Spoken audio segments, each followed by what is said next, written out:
Iran की तरफ से दावा किया जा रहा है कि उसने मोसाद के हेडक्वार्टर को उड़ा दिया है। ईरान ने मोसाद के हेडक्वार्टर को उड़ा दिया है। बड़ा दावा ईरान की तरफ से किया जा रहा है। आरएसएन सिंह साहब, मेरी आवाज आप तक पहुंच रही है? मैं आपका रुख करती हूँ। नीरज, अगर ईरान ये कह रहा है कि उसने मोसाद के हेडक्वार्टर पर हमला बोल दिया है, धावा बोल दिया है, और अब तक इजराइल की तरफ से इस बारे में कोई सूचना नहीं है। देखिए बिल्कुल अभय, अगर मोसाद के हेडक्वार्टर पे देखिए, थोड़ी देर पहले जब ये हमले शुरू हुए थे तो इस तरह की खबर आई थी, लेकिन अभी तक आईडीएफ इस तरह की चीजों को आईडीएफ आधिकारिक तौर पे घोषणा करते कि वो उन्हें कहां नुकसान हुआ है, ये इसके बारे में मीटिंग के बाद पता चलेगा। और उसी का आकलन किया जा रहा है कि क्या मोसाद के हेडक्वार्टर पे भी वो कोई भी मिसाइल का हिस्सा पहुंचा या मिसाइल वहां डायरेक्ट हिट किया है। किरिया में ये बैठक चले, मोसाद का हेडक्वार्टर उसके आसपास जरूर होगा, लेकिन मोसाद के हेडक्वार्टर पर डायरेक्ट कोई मिसाइल हिट हुआ है कि नहीं, इसकी जानकारी आधिकारिक तौर पे इजराइल की तरफ से नहीं दी गई है। लेकिन हाँ, ये जरूर है कि ईरान जी 9 घंटे पहले हिजबुल्लाह की तरफ से भी ये कहा गया था कि हमने मोसाद के हेडक्वार्टर पर धावा बोल दिया है, हमने मोसाद के हेडक्वार्टर को उड़ा दिया है। 9 घंटे पहले की यह खबर है।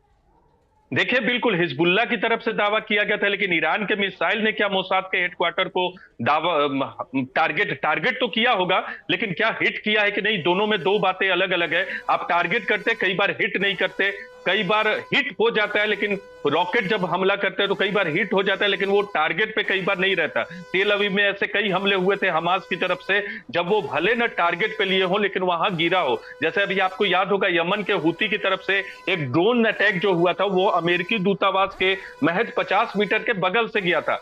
हो सकता था वो अमेरिकी दूतावास को हिट कर जाता, टारगेट पे वो नहीं था लेकिन हिट कर सकता था। तो ऐसे हमले होते हैं, लेकिन सबसे अहम बात अभी तक आधिकारिक तौर पे ये नहीं बताया गया है कि कितने मिसाइल से हमले किए गए, लेकिन बहुत बड़ी संख्या में मिसाइल से हमला हुआ है।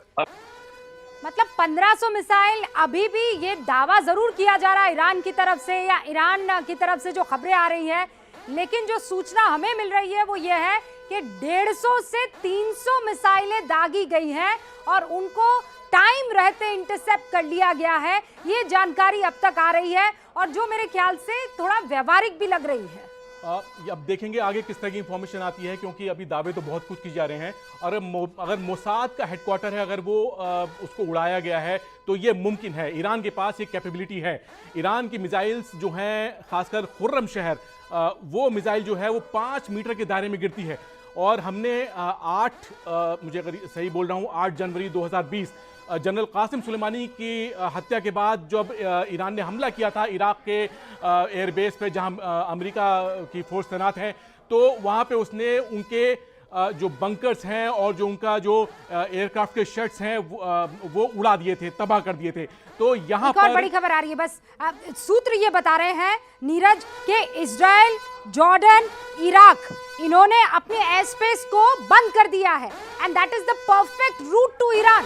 अगर इजराइल, जॉर्डन और इराक अपने एयर स्पेस को अगर बंद कर देते हैं तो इसके पीछे कोई तो रणनीति, कोई स्ट्रैटेजी दिख रही है। हाँ, ये अंडरस्टैंडेबल है कि पूरा का पूरा इलाका अभी रेड जोन में तब्दील हो गया है, लेकिन ये फिर वो मुफीद पूरा का पूरा रूट बन जाता है ईरान की तरफ। बिल्कुल, ये शॉर्टेस्ट रूट है। और यहाँ पर अगर आप एयर स्पेस लॉक करने का मतलब है कि कोई भी आसमान में किसी भी तरह की एक्टिविटी वो मंजूर नहीं करेंगे। और अगर कोई जिसे हम यूएफओ यानी कि जिसे अनआइडेंटिफाइड फ्लाइंग ऑब्जेक्ट है, तो उसे वो मार गिराएंगे। और जॉर्डन के पास ये कैपेबिलिटी है, उसके पास पैट्रियट सिस्टम है अमेरिका के दिए हुए।